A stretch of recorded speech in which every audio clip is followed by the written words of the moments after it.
All right, hello everyone. Can you see me and hear me?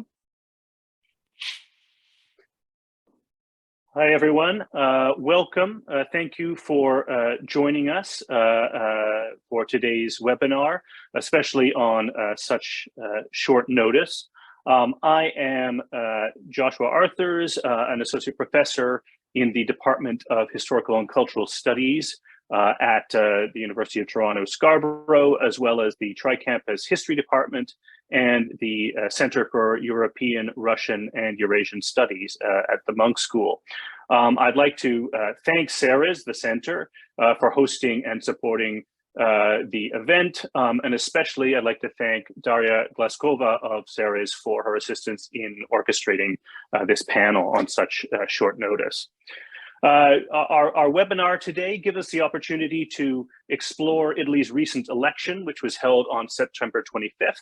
And this is an election whose outcome was greeted with all kinds of dramatic headlines. It just to sample a few, we saw headlines like the return of fascism in Italy. That's from The Atlantic. Giorgia Meloni's election win is not a vote for fascism, also from The Atlantic. Will Italy's first female prime minister be bad for women? That's from Politico. A Meloni election could shift Europe's balance of power. That's from Reuters. Will a right-wing win push Italy towards Russia? From Al Jazeera. And we even have from the Toronto Star, there are warnings for Ontario in the results of Italy's election. So this has clearly been a hugely consequential election, both for Italy domestically and for the European and international communities. And to explain and understand its ramifications, we're joined by two leading scholars of contemporary Italy. Andrea Mammone is a historian of modern and contemporary Europe at the University of Rome, La Sapienza. He's the author of Transnational Neofascism in France and Italy from Cambridge University Press, and the editor of the Routledge Handbook of Contemporary Italy, History, Politics, and Society from Routledge, and Italy Today, The Sick Man of Europe, also from Routledge in 2010. He regularly comments on nationalism and the far right for media outlets, including Al Jazeera, CNN, the New York Times, the Washington Post, The Guardian, Foreign Affairs, and the New Statesman. We also have Gianluca Passarelli, who was kind enough to join us at late notice. Gianluca is an associate professor at the Department of Political Sciences, also at La Sapienza. He's also a researcher at the Istituto Carlo Cattaneo and a member of the Italian National Election Studies Association. He's the author of Preferential Voting Systems from Palgrave Macmillan recently, Eleggere il Presidente, gli Stati Uniti da Roosevelt a oggi, or Electing the President, the United States from Roosevelt to today, from Marsilio. La Lega di Salvini, the Lega of Salvini, from Il Mulino, and the presidentialization of political parties as well. And he also appears in news outlets, including Rai News and France 24. So I'd like to thank our panelists. I'd also briefly like to thank Alessia Donà of the University of Trento. She had planned to participate, but scheduling issues unfortunately got in the way. So I'd like to start by posing some questions to our panelists, and then I will turn to audience questions, which I encourage you to submit using the Q&A function, which should be at the bottom of your screen. So beginning with our two panelists, let's start with Gianluca. Gianluca, for you, and then Andrea, I'd like to hear the same. What was new or unprecedented about last Sunday's election? And what, if any, changes do you think Italians will see as a consequence?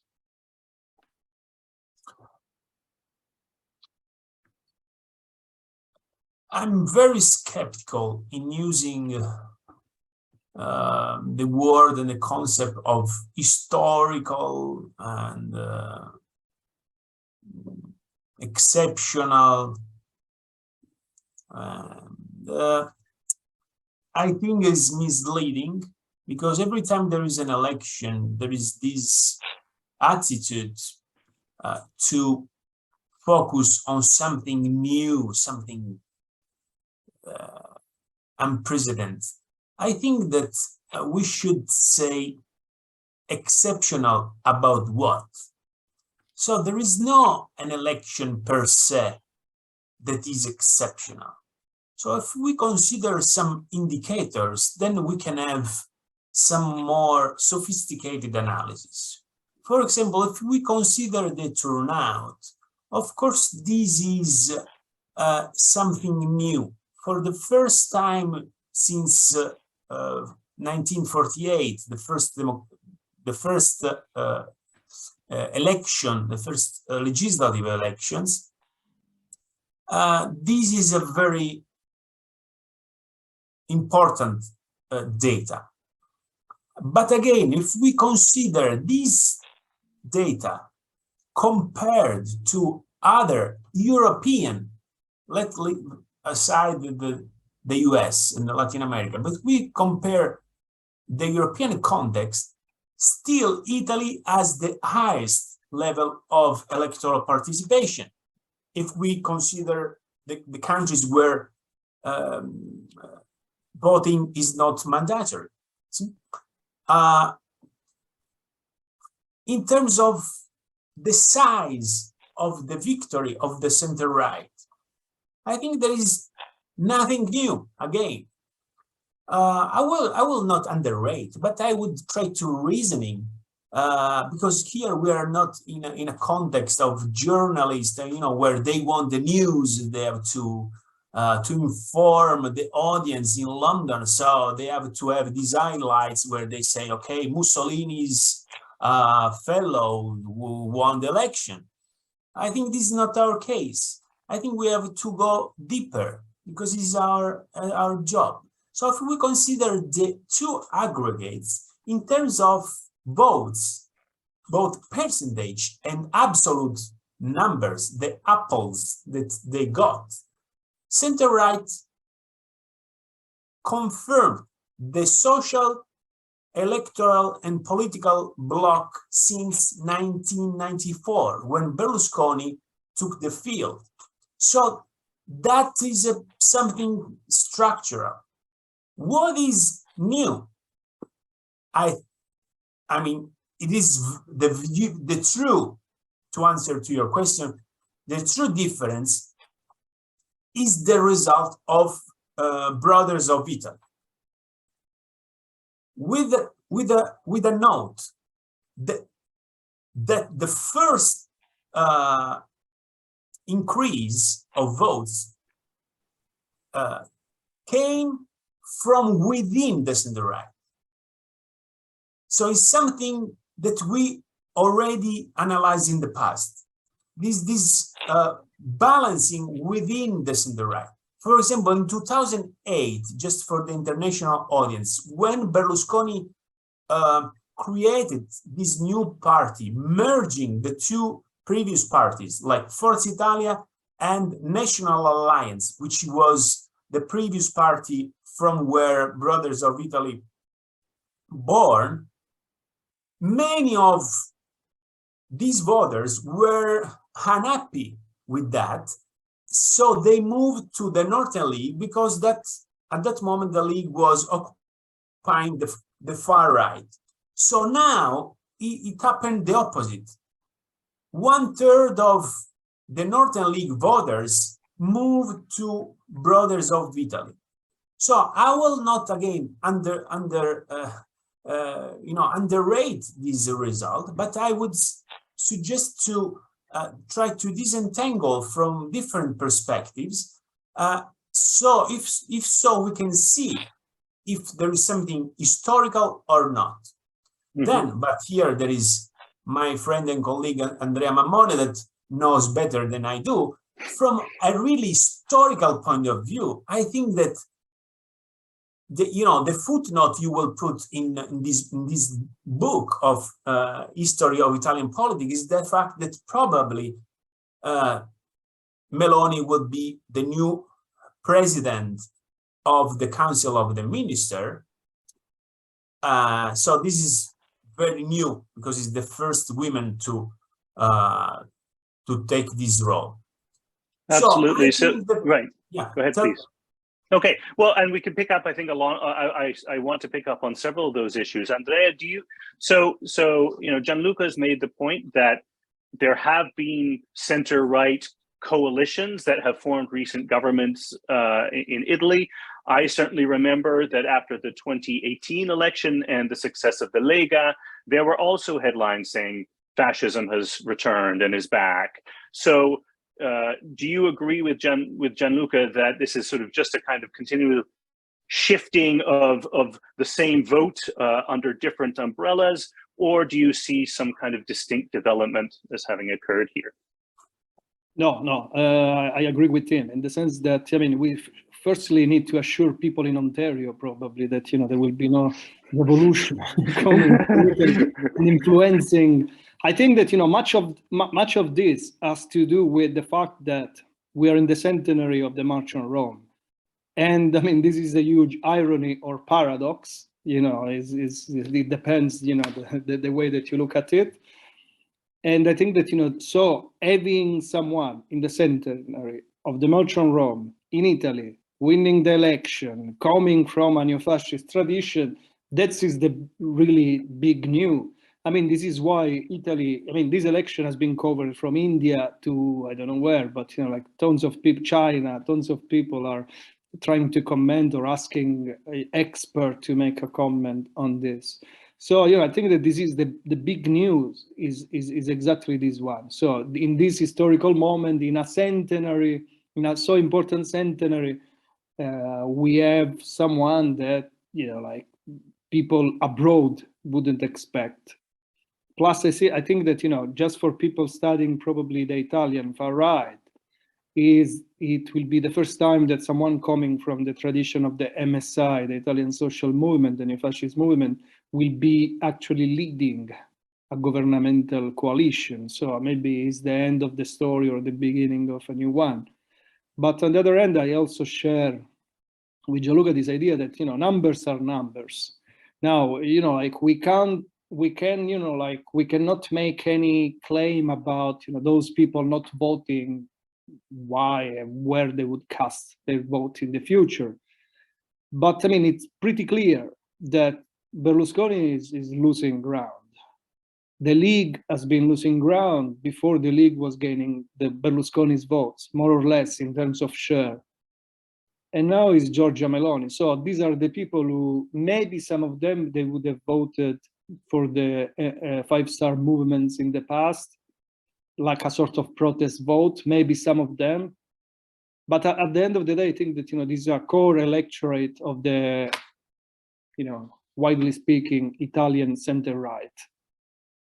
And these are people that will not vote for the center-left ever, probably. And they were not convinced by the Terzo Polo, the so-called Terzo Polo with former Prime Minister Renzi, that in theory, that their idea was that, they wanted to attract those people. So the big news, again, is the fact that these people, without thinking about fascism, the March on Rome, and so on, they voted for someone who is coming from a neo-fascist tradition. But I leave this for maybe other questions because it's a big theme itself. Sure, but on the other end, I don't think that there is anything. I mean, it was predictable. Unfortunately, it was predictable.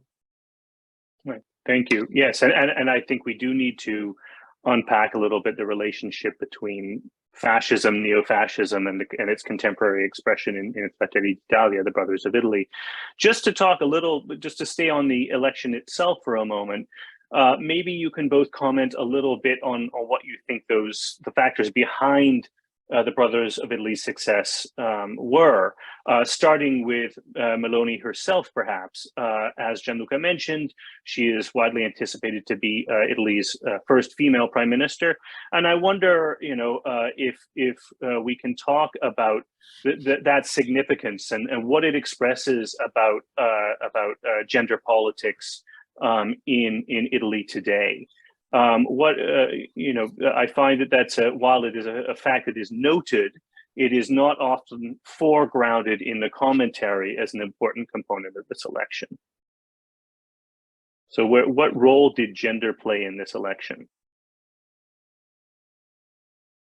I think you're muted, Gianluca, but if you want to. Thank you. I'm not really an expert of gender politics, so I'm keen to skip this part. But if any, I think would not been very influent. But this is just my impression as a citizen. I think that the heuristic of voters has been mostly related to the classic indicators, namely the economics, the security, the pandemic, etc., etc. So, but if I may, I think that Meloni served two topics. First, the protest voting. We know that protest voting can be addressed to both the incumbent and to the institutions in general, to democracy. So she was able to convey the two protest streams in favor of her party. Why? Because she's very good in rhetoric, in propaganda. She's a good campaigner, I think. Also because the others were just terrible. It was just null. So she was very effective. And because she didn't participate in any of the three governments during the latest legislature. So she could present herself and their party as being different, okay? So she used this kind of argument. And then she had to this the classic populist argument of the ordinary citizens against the parties that are ruling the country since 2011 and so forth and so on. So she was able, I think, to merge these two elements, these two factors, and to obtain this exceptional electoral result by changing the position of her party within the center-right coalition. So she is now leading the center-right and became first political party with a note, and I stop here, is that the center-right is not majority either in the electorate and in the country. So the fact that she will probably be the leader of the coalition and of the governmental coalition with about 1/4, 26% of the votes. It is the fourth or the third smallest result for the party expressing the prime minister. So that would be very risky for her. That's why she's silent, because she needs to expand the coalition. But she has a problem, and again, Andrea Mammone is more expert than me. She has only one side where she can go, because she cannot move on the right because she's the far right. So her power of negotiation, of blackmail, is important, but also she can be abandoned from her allies. So she has to balance between the two poles. Thank you. Thank you. Andrea, I want to both extend, what Gianluca was just saying there, but also to return to the gender question. And so particularly from your perspective as someone who studies the far right, is there more space for female politicians right now in this wave of kind of far right populism, not only in Italy but beyond, right? That if we look at Marine Le Pen, or if we look at the ascendancy of some very high-profile female politicians in the U.S. As part of the kind of Trumpist movement. People like, Marjorie Taylor Greene or Lauren Boebert, or even going back to Sarah Palin. Is there a space right now in the new politics of the right for women that perhaps there wasn't before, when fascism was so closely identified historically with masculinity and masculinism? Is there a presence for women in that politics? Yeah, I think that this is an interesting point, because I mean, as Gianluca said, I'm not myself an expert on gender, but I think that the impact on the Italian electorate was, in my view, close to zero, in the sense that I don't think that people voted for her because she was a woman. I think that there are other reasons, and not always the electorate vote rationally, because if we are looking at some surveys, for example, a good share of people voting for Meloni, for the Lega, for Berlusconi, and for the five-star movements, they have an high rating of Draghi as prime minister, which is a paradox. But let's leave this on aside for a while. I think that the gender question in terms of far-right politics itself show one of the few novelties, in my personal view, that we are experiencing in this specific field of study. Because it is true that in the past it was impossible, almost impossible, to have a female leader, because everything, as you were saying rightly, it is associated with masculinity, with strength, with power, with violence, the beauty or even of violence. And naturally, men are more towards this, even fighting dimension than women. But on the other hand, I think that this is an evolution, which is telling us also that there are more and more women joining these parties than in the past. And Meloni is not the only one. I think that when Marine Le Pen was elected the president of the Front National, I don't think if she had another surname, she would have survived. So I think that much was about also that specific surname in France, which was and is extremely important. But certainly now, from that time onwards, clearly we see that it's a sort of modernization, because society is modernizing, and so and so and so. But on the other hand, I have not a strict answer, but I wonder if are these women really representing the image of women? Are they representing a progressive image of women, or they are in some ways replicating a sort of patriarchal society?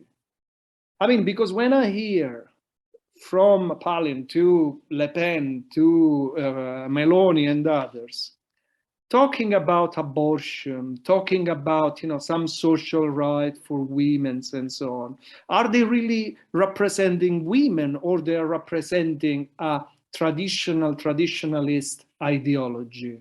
So I mean, they are women, of course, but they are not the progressive women that someone would expect today joining politics and pushing for equality for women and so on. Because I mean, if you are you don't need to be a feminist, but if you are a woman against abortion, I don't think that you are helping other women. So clearly, it is an evolution, but what they represent, I'm not 100% sure that is not replicating in some ways a sort of male-dominated society.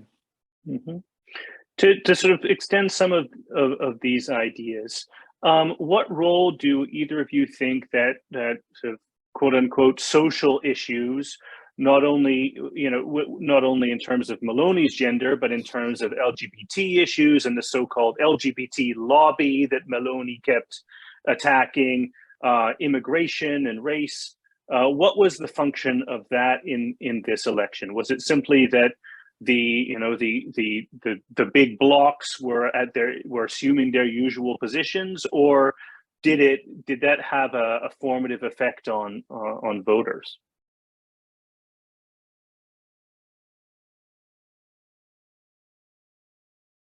I answer or Gianluca? Yeah, either. Andrea, if you want to continue, and then Gianluca come in. Yeah. I think that, honestly, this election is not special, as Gianluca was saying, but is peculiar in other ways. So I don't think that I think that people voted more. Some people, voted more, following really fears about the future, because we are getting out from a pandemic, and there is this war in Ukraine. So people are scared about what will happen in terms of war, but also, now immediately is about the prices of gas, electricity, and so on. And as Gianluca was rightly saying, the fact that Meloni was fundamentally the only one outside of the governmental circle saying clearly, okay, this government is not helping, and so on, this clearly helped her. But once more, I'm not sure about the rationality of all electors, and the fact that there has been a so high turnout, low participation in election, which is bizarre for Italy in some way, or at least in some European, let's say, election, is telling us something which is extremely important. And the fact that, there was not, Italy in the past, as we know, was very fragmented politically.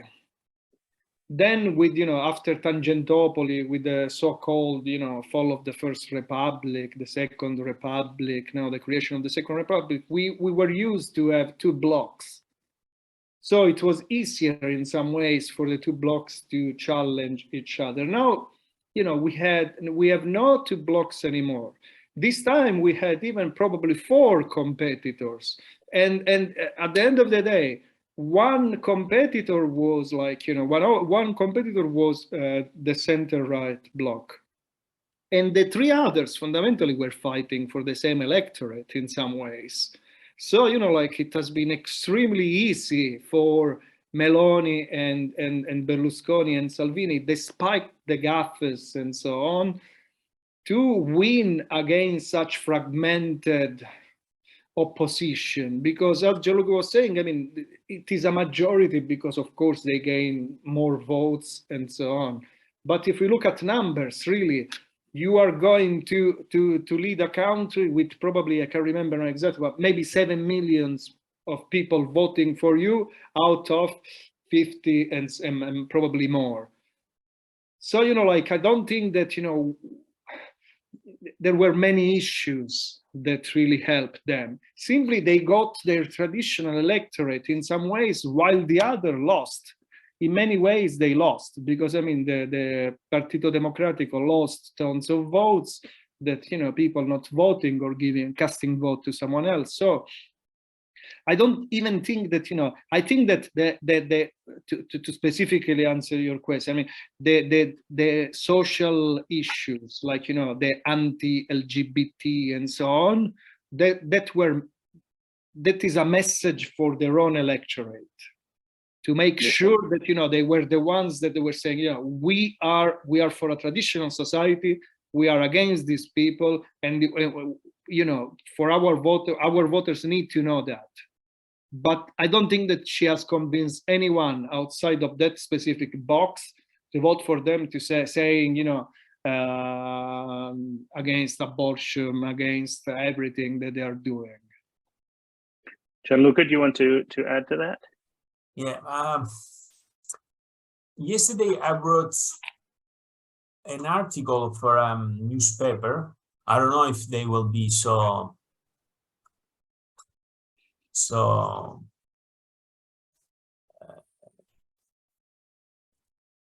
brave to publish it, in which I, in a sense, compare the current Italian situation with the Chile of Salvador Allende in 73. I see Andrea Mammone laughing. So why? Because one of the weaknesses of Allende became exactly of the mismatch between a very revolutionary program the nationalization of the mineral industry and so forth and so on, and the weak social support. Allende obtained 1/3 of the votes, the popular votes. Then he was elected indirectly by the parliament in the second round.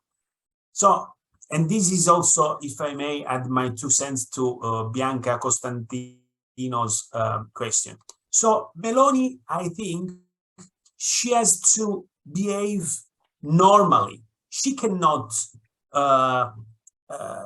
support a radical not in political terms, radical in terms of innovation. She cannot support a radical agenda without the support of unions of a big political party, society, students, so forth and so on. So in that sense, I think that she will continue in the Draghi's agenda, but as if I understood well, as Andrea was saying, probably adding some symbolic small decisions just to feed the need of the radical part of her party, like on immigration, but she cannot change the regulation of civil rights. I would also reassure the Canadian audience and the international audience, because sometimes they think Italy, you know, is on the edge of the danger. Italy is a, I mean, sometimes I'm a bit uncomfortable in saying that, because it looks like I'm defending somebody, but Italy is solid, has a strong democracy. There is no risk. I mean, the fact that Meloni is friend or political ally of Orban, so what? I mean, it's normal. Also, the left has its network of support, okay? But Italy is not Hungary. I wouldn't offend anybody, but Italy is the 7th economy in the world. Italy is one of the founders of the European Union. So let's, I mean, there is the president of the republic. There is a lot of institutions. So there is no risk for democracy. There is no risk. Okay, there is one risk that should be monitored. There is one risk for Europe. For Europe as an institutional design, as the governance of the European Union. Why? Because on this sense, Meloni is very direct. She wants to change European Union, having the Europe of nations. And again, on the Journal of Modern Italian Studies, there is a lot of articles on this conflict between the Europe as a federalist institutional design and the Europe as the combination of different nations. Thank you. Thank you. So I mean, it's interesting. I guess I didn't quite expect to get so much reassurance from the two of you, particularly when we see such alarmist headlines covering the election. I suppose I want to dig a little deeper about those anxieties that people have. And at the same time, I also want to encourage our audience to submit questions in the Q&A.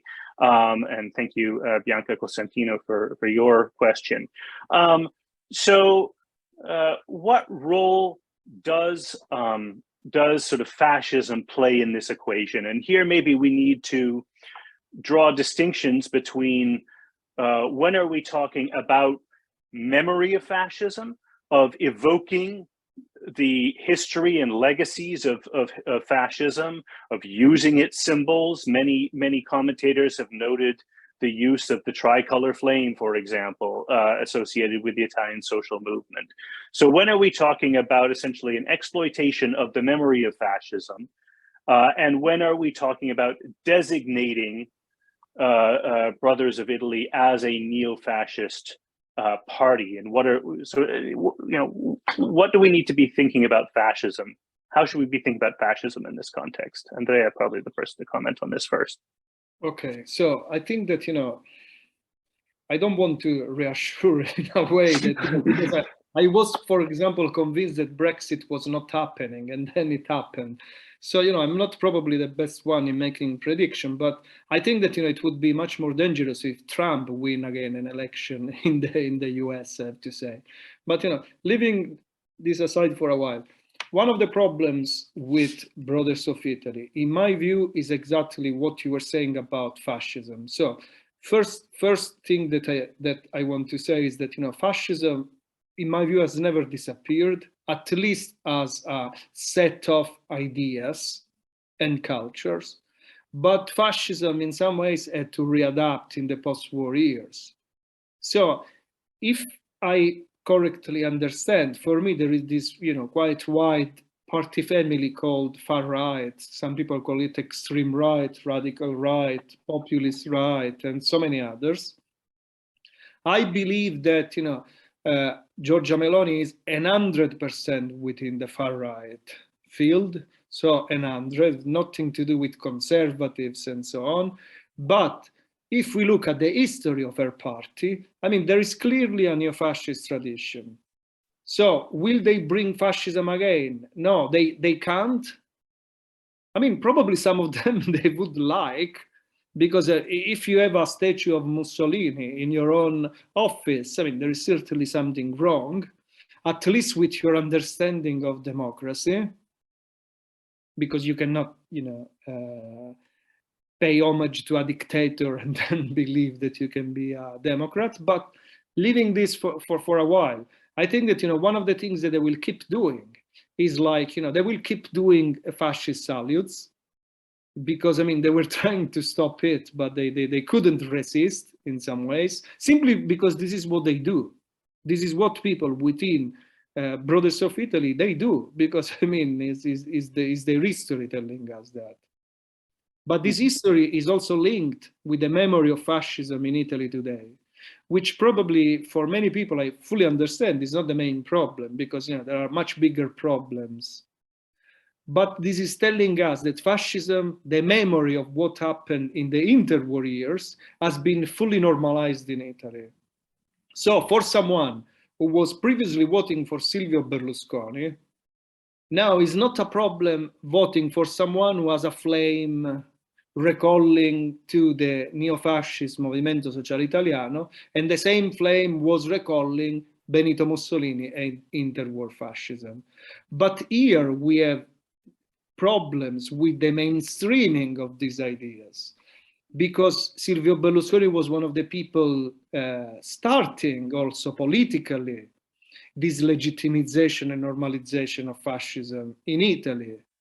The neo-fascist right contributed, but we are up to a point that, I started, it is like, a couple of weeks that I start hearing myself and other people when we talk about the right-wing bloc winning. So Gianluca is very funny, because on Twitter he always often, let's say, writes about the Lega Nord, the Lega, reminding that it is Lega Nord and reminding that it is a far-right party.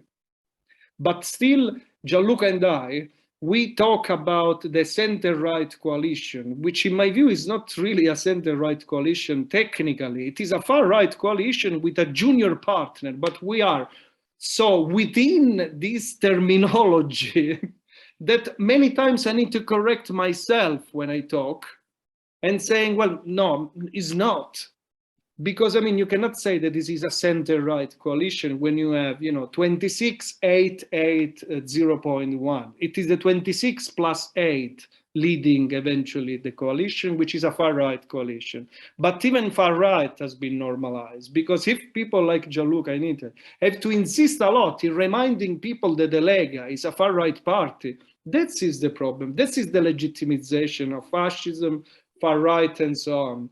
And when the center left, starts with Letta, for example, sending these messages, fascism is returning, you need to vote for us, you need to do, I mean, that's ridiculous, because, for years, the center left and almost all the other parties, they had normal relations with Meloni, presenting book together, and so they contributed to this legitimization. So I think that, if there is a victory eventually, it is the victory of the far right in this sense, a sort of, full normalization with people in Italy still discussing if the League is far right, if Meloni is conservative.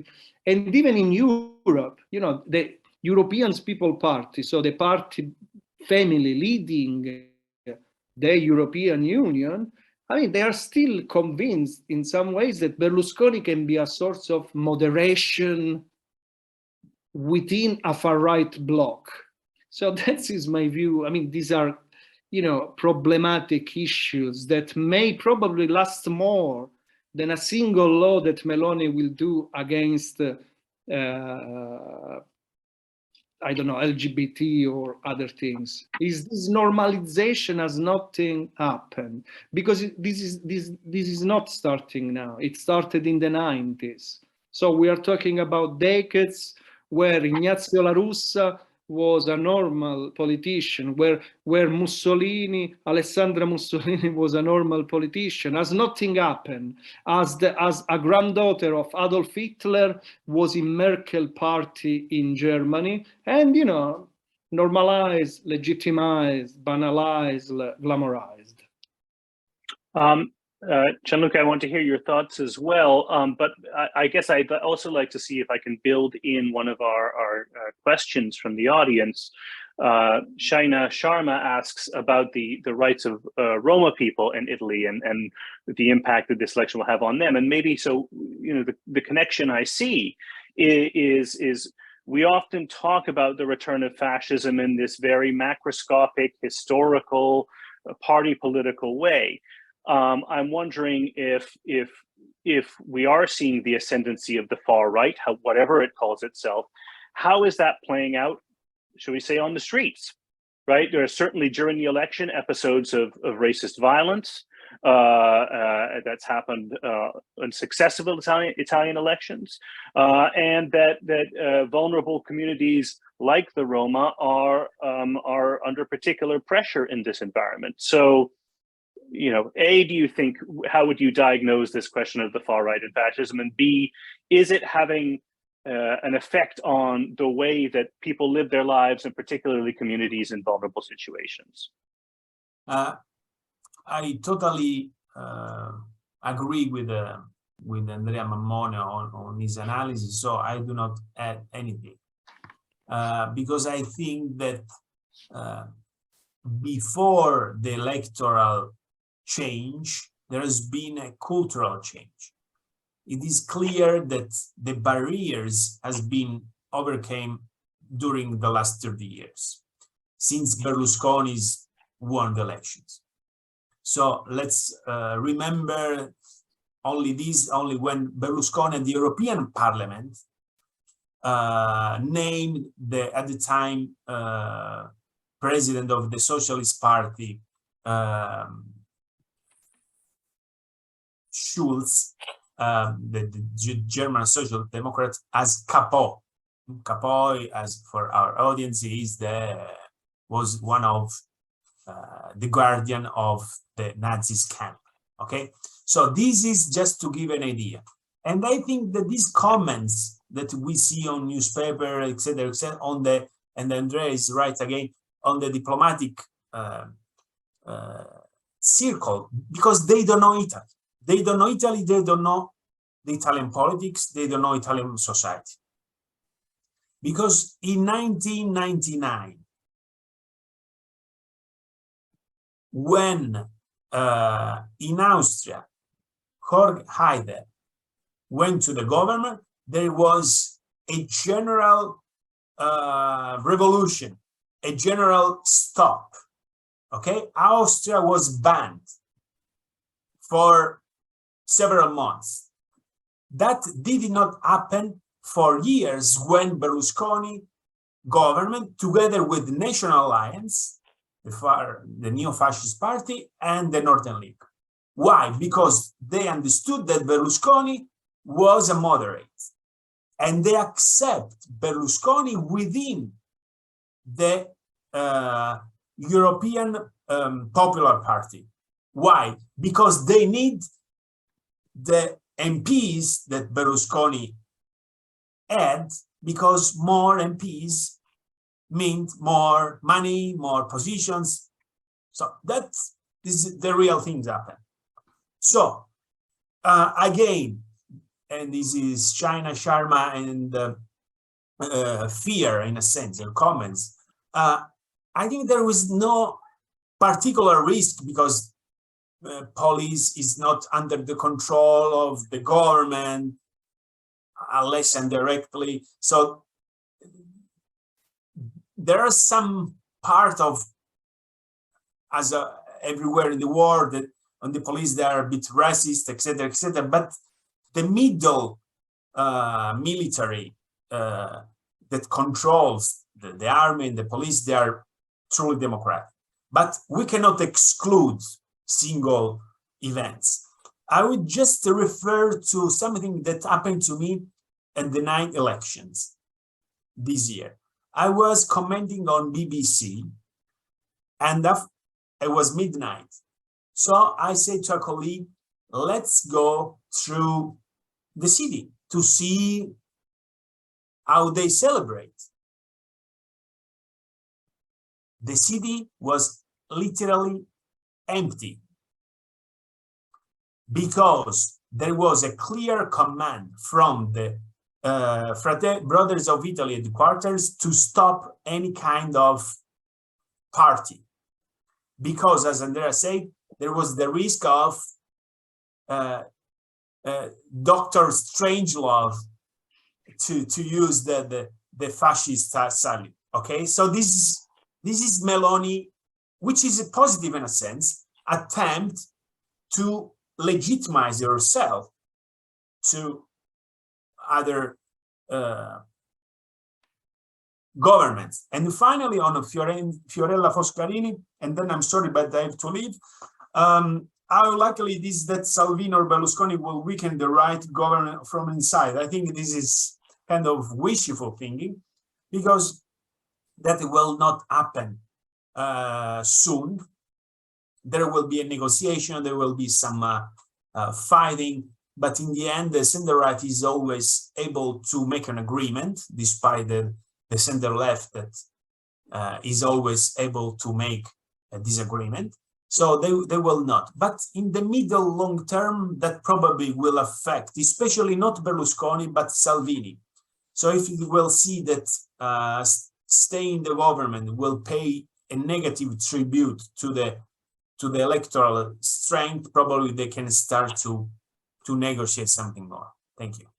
Great, thank you, and Gianluca, thank you for being with us. If you have to leave soon, Andrea. So this question about sort of how the far right appear or sort of shapes, as Gianluca suggested, kind of a cultural landscape and then also a social landscape. What do you think about that? You know, that even if we think historically, often the squadristi acted independently of what Mussolini wanted. Mussolini, like Meloni, wanted to manage an image, wanted to present fascism as a force of law and order. So is this going to be a constant push and pull between a party, a government that wants to present a mainstream, normal conservative face, and a grassroots that wants to radicalize? Are we going to see more events like we saw in Macerata and other places where there are acts of violence on the streets, things like that? Yes, I think that this is one of the risks. And in this way, I also want to answer Shena's question about the Roma. Now, I don't know if I can share my screen. I don't think you have the. Okay. I'm sending a file. One 1 second. Okay.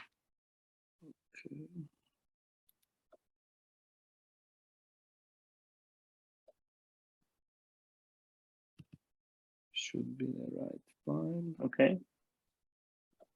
So this is, if I send the right one, which clearly I probably don't. Yes, it just arrived. Thank you. Yeah, so this is it's not this an image. One, it's a second, there is another one which I'm sending. So I'm also writing a paper on this issue of racism, not specifically related to the Roma. But if you look at the second image, it is a newspaper article from the 2008. This is an article about Maroni was the leader of the League at the time. So basta con le ipocrisie sui Rom. So I think that, you know, what can happen is exactly this one. So this can happen. This can happen in the sense that there will be, if the government is staying, if Meloni has not too much pressure, it depends if Salvini will be at the Viminale, so the interior minister, or not. So there are a number of issues to consider, but assuming that all these, if they are there, so the government is lasting, Meloni has not too much pressure, and someone like Salvini, which I hardly believe so, but you know, maybe it's possible, is as an interior minister, I think that there will be a legitimization, a grassroots legitimization of racism in Italy. I don't know if, as it happened in 2018, the case that you were mentioning, but certainly there will be something in terms of, you know, like people will be more legitimized to make fascist salutes on the one end, not necessarily the people from Fratelli d'Italia, Brothers of Italy, because I mean, if we look at if we look at a previous example of the far right leading something, it is exactly Rome. When around the years that, you know, in the article which I showed, Alemanno became the mayor of Rome. And Alemanno, of course, I mean, Alemanno's wife is an MP with Brothers of Italy. She's the daughter of Pino Rauti, one of the historical leader of the Italian Neofascism in the post-war years. And, you know, during the Alemanno's years, we have seen a number of cases where, for example, you had, you know, like teeny groups putting up posters around Rome. You had, you know, fascist salutes in political gatherings. And all these type of things, which clearly were made by people who were not probably belonging to the major far-right parties, but to all these little groups that are around Italy. So yes, there will be the high risk is that there will be a legitimization. I don't know in terms of violence, but in some ways, you know, violence depends also on the police response.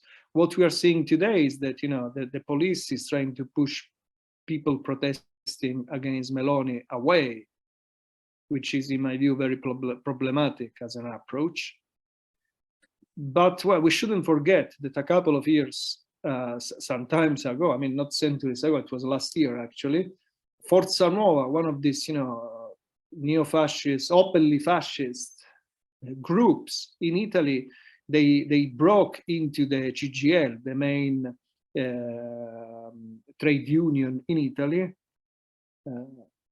symbolically because it was a Novax demonstration, but I think that, you know, symbolically they wanted to demonstrate, they wanted to show something, because I mean, far right in Rome breaking into a trade union quarter, I mean, for historians, this is something that, you know, is clearly recalling the interwar years, the first fascism, the squadristi, and so on. So I think that unfortunately, this type of xenophobia and this type of re-legitimization, screening of fascist symbols and so on will be there. And it will be extremely funny in some ways to see Meloni eventually celebrating the March on Rome. It will be a huge challenge for her, an extremely huge challenge, because I mean, I don't know if she will go. Probably they will send someone from Forza Italia, much more moderate, eventually, if there is a national celebration. But, you know, if you are someone from the LGBT community, Roma, an immigrant, Black human being in Italy, well, now probably you would feel not so happy about the potential situation there, because really, I mean, we have seen this in many places, not just in Italy, but we have seen this in many places that when there is someone like Trump, Bolsonaro, or others at the top, people felt much more legitimized to make some acts. And unfortunately, this may be the case of Italy as well. So I would expect personally a sort of rise of xenophobia. And but the problem with the Roma is, like, you know, is that they have been under pressure in some ways for many years. It's not just something happening now. They've been blamed a lot for many things happening, and so I don't think that, you know, it will be, because I mean, we have seen this with Salvini during the Conte first government, the famous Ruspa, so, you know, going to destroy the camps of these people. So it's like, it might be problematic for them. Might be. Thank you. Unfortunately, we've run out of time, and we've asked a lot of the panelists. So I very much appreciate their participation, and I particularly appreciate the kind of nuanced perspectives that we've had, where I think we've had both some reassurance about the strength of democracy, but then also some reminders of the very real risks and challenges that this election poses, and the way that it will impact Italians and Italian society. So thank you for everyone, to everyone who joined in. Andrea, thank you. Gianluca has just left, but thanks to Gianluca as well. We'll post this this video later to YouTube, so please have a look there. And certainly on my end, if you are interested in this topic, please do contact me with any further questions. Thanks to Daria and Ceres again, and I hope everyone has a good week. Thank you. Bye bye. Grazie. Ciao. Grazie.